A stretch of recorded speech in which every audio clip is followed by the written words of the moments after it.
একটু ঠান্ডা মাথায় চিন্তা করুন তো, টাকাটা আপনার। আপনি সারাদিন হাড়ভাঙা পরিশ্রম করে সেই টাকা আয় করেছেন।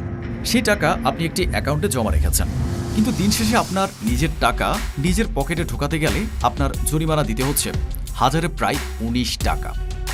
আপনি কি জানেন, ঠিক এই মুহূর্তে আমাদের পাশের দেশ ভারতে ইউপিআই বা ইউনিফাইড পেমেন্ট ইন্টারফেসের মাধ্যমে প্রতিদিন কোটি কোটি টাকার লেনদেন হচ্ছে সম্পূর্ণ ফ্রিতে। কোনো ক্যাশ আউট চার্জ নেই, কোনো সেন্ট মানি ফি নেই।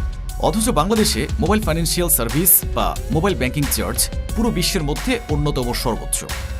সবাই মনে করে মোবাইল ব্যাংকিং আমাদের জীবন সহজ করে দিয়েছে, কিন্তু আজ বিজনেস ম্যানিয়ার এই এক্সক্লুসিভ মাস্টার ক্লাসে আমরা রিয়েল লাইফ ডেটা দিয়ে প্রমাণ করব যে এটি কোনো ফিনটেক রেভুলেশন নয়, এটি হলো সাধারণ মানুষের পকেট কাটার একটি লিগ্যাল টোল প্লাজা।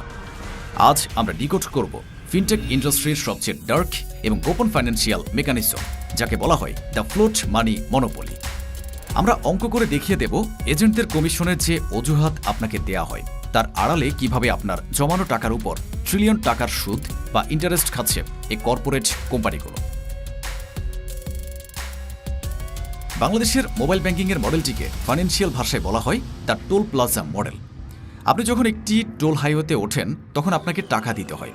আপনি যখন নিজের অ্যাকাউন্টে টাকা ঢোকান, মানে ক্যাশ ইন করেন, তখন হয়তো আপনার সরাসরি খরচ হয় না, কিন্তু আপনি সিস্টেমের ভেতরে প্রবেশ করেন। এরপর আপনি যখন কাউকে টাকা পাঠান, আপনার ব্যালেন্স থেকে ৫ থেকে ১০ টাকা কেটে নেওয়া হয়।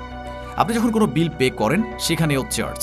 আর ফাইনালি আপনি যখন সেই টাকাটা বের করতে যান, মানে ক্যাশ আউট করেন, তখন আপনার উপর চালানো হয় সবচেয়ে বড় কোপ, হাজারে ১৮ টাকা ৫০ পয়সা থেকে ১৯ টাকা পর্যন্ত।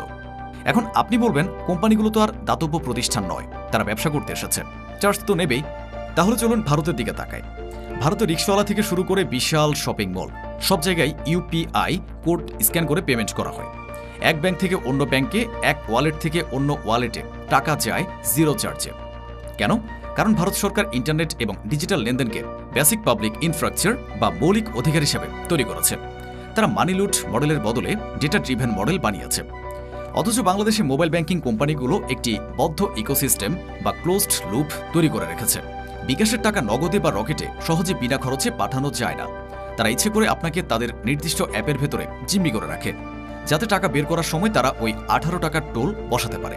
কিন্তু এই ক্যাশ আউট চার্জ আসলে তাদের আয়ের মূল উৎস নয়, তাদের আসল খনি লুকিয়ে আছে আপনার চোখের আড়ালে। এবার আসি ফিনটেক ইন্ডাস্ট্রির সবচেয়ে ডার্ক এবং পাওয়ারফুল মেকানিজমে, যাকে বলা হয় ফ্লোট মানি। আপনার মোবাইল ব্যাংকিং অ্যাকাউন্টে এখন কত টাকা আছে? হয়তো ৫০০ টাকা, ১০০০ টাকা বা ৫০০০ টাকা। আপনি ভাবছেন এ সামান্য টাকায় আর কি হয়, কিন্তু গেমটা এখানে নয়, গেমটা হলো ভলিউমে। ধরে নিন, দেশে একটা নির্দিষ্ট মোবাইল ব্যাংকিং কোম্পানির ৭ কোটি গ্রাহক আছে। এই ৭ কোটি গ্রাহকের অ্যাকাউন্টে যদি গড়ে মাত্র ৫০০ টাকা করে অলস পড়ে থাকে, তবে মোট টাকার পরিমাণ দাঁড়ায় ৩৫০০ কোটি টাকা। এই বিশাল অঙ্কের টাকাকে বলা হয় ফ্লোট মানি। মোবাইল ব্যাংকিং কোম্পানিগুলো এই টাকা তাদের নিজেদের অফিসে বস্তায় ভরে রাখে না। বাংলাদেশ ব্যাংকের নিয়ম অনুযায়ী এই পুরো টাকাটা তারা বিভিন্ন বাণিজ্যিক ব্যাংকে ট্রাস্ট ফান্ড বা শর্ট টার্ম ডিপোজিট হিসেবে জমা রাখে। আর ব্যাংকগুলো এই হাজার হাজার কোটি টাকার উপর বছরে ৭% থেকে ৯% হারে সুদ বা ইন্টারেস্ট দেয় মোবাইল ব্যাংকিং কোম্পানিগুলোকে। অঙ্কটা বুঝুন, টাকা আপনার, আপনার জমানো টাকার উপর তারা ব্যাংক থেকে প্রতি বছর শত শত কোটি টাকা বিনা পরিশ্রমে আয় করছে। কিন্তু অ্যাকাউন্ট হোল্ডার হিসেবে আপনি কত টাকা ইন্টারেস্ট পান? জিরো, একটা টাকাও না। পৃথিবীর নিয়ম অনুযায়ী যে আপনার টাকা খাটিয়ে লাভ করছে তার উচিত আপনাকে রিওয়ার্ড দেওয়া বা আপনার ট্রানজ্যাকশন ফ্রি করে দেওয়া। কিন্তু আমাদের দেশের সিস্টেমটা এতটাই কাস্টমার শোষক যে তারা আপনার টাকার উপর শত কোটি টাকার সুদও খাচ্ছে। আবার সেই টাকা আপনি নিজের প্রয়োজনে তুলতে গেলে আপনার কাছ থেকে ১৯ টাকা ডাকাতিও করছে। একে বলে উভয় সংকট বা ডাবল এক্সপ্লয়টেশন। কোম্পানিগুলোর কাছে যখনই এই অতিরিক্ত ক্যাশ আউট চার্জ নিয়ে প্রশ্ন করা হয়, তারা একটি খুব সুন্দর ইমোশনাল শিল্ড বা আবেগী ঢাল ব্যবহার করে। তারা বলে, এই ১৮ টাকার মধ্যে আমরা তো বেশিরভাগ টাকাই আমাদের এজেন্টদের দিয়ে দেয়, যাতে তারা বেঁচে থাকতে পারে। শুনতে খুব ভালো লাগে, তাই না? কিন্তু চলুন এই অ্যানালিটিক্যাল ইলিউশন বা মায়াজালটি একটু ডিকনস্ট্রাক্ট করি। ধরে নিলাম ১৮ টাকা ৫০ পয়সার মধ্যে এজেন্ট পায় ৪ টাকার মতো, বাকি টাকা যায় ডিস্ট্রিবিউটর, টেলিকম কোম্পানি মানে ইউএসএসডি চার্জের জন্য এবং মোবাইল ব্যাংকিং কোম্পানির পকেটে। প্রথমত, আপনি যখন অ্যাপ ব্যবহার করে ক্যাশ আউট করেন তখন কোনো টেলিকম ইউএসএসডি বা মেসেজ চার্জ লাগে না। তারপরও অ্যাপ এবং বাটন ফোনের চার্জ প্রায় সমান রাখা হয়েছে। কেন? দ্বিতীয়ত, কোম্পানিগুলো যে বলছে তারা এজেন্টদের বাঁচিয়ে রাখছে, এটি একটি কর্পোরেট সাইকোলজি। এজেন্টরা আসলে তাদের এমপ্লয়ি বা কর্মচারী নয়, এজেন্টরা হলো তাদের ফিজিক্যাল ইনফ্রাস্ট্রাকচার।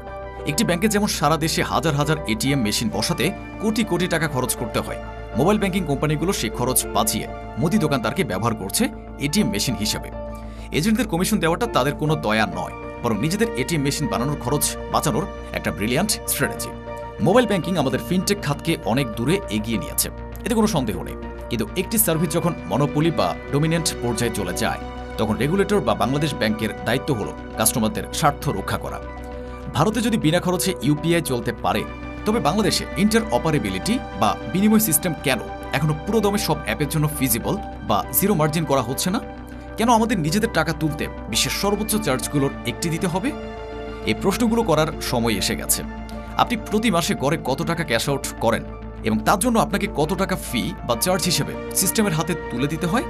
হিসাব করে নিচের কমেন্ট সেকশনে আপনার ডেটা আমাদের সাথে শেয়ার করুন। ভিডিওটি আপনার প্রতিটি বন্ধু এবং আপনার পরিবারের সদস্যদের সাথে শেয়ার করুন, কারণ ফাইন্যান্সিয়াল লিটারেসি বা অর্থনৈতিক সাক্ষরতা ছাড়া এই কর্পোরেট মনোপলি থেকে বাঁচার কোনো উপায় নেই। সিস্টেমের পেছনের আসল কর্পোরেট ব্লুপ্রিন্ট এবং দেশের রিয়েল লাইফ ইকোনমিক স্ক্যান্ডালগুলো সবার আগে ডিকোড করতে সাবস্ক্রাইব করুন বিজনেস ম্যানিয়া চ্যানেল। বেল আইকনটি প্রেস করে রাখুন, কারণ এই ডার্ক ইকোসিস্টেমে ইনফরমেশনই হলো আপনার সবচেয়ে বড় হাতিয়ার। খবরের পেছনের আসল কর্পোরেট মেকানিজম আমরাই তুলে আনি। দেখা হবে আগামী ভিডিওতে নতুন কোনো ইনভেস্টিগেটিভ মাস্টার ক্লাস নিয়ে। ততদিন পর্যন্ত প্রশ্ন করতে শিখুন এবং চোখ রাখুন বিজনেস ম্যানিয়াতে।